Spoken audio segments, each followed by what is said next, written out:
जर वाहतुकीचा मुद्दा बघायला गेला तर नवुले पुलाचा प्रश्न आहे. तिथे सतत ॲक्सिडेंट्स होत असतात. बातम्या येतात की तिथे इतक्या जणांचं निधन झालं.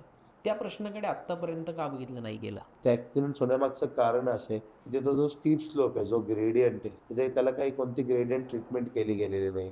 स्पीड रिड्युसिंग त्यासाठी काही प्रिकॉशनरी मेजर्स घेतले नाहीत. नवले ब्रिजचं जे आत्ताची परिस्थिती आहे, ते मी तुम्हाला सांगू इच्छितो, की लवकरात लवकर त्या ठिकाणी जर ग्रेडियंट ट्रीटमेंट नाही केली गेली, तर ही परिस्थिती अशीच राहणार. तुम्ही फाईन्स इम्पोज करताय, दॅट इज गुड.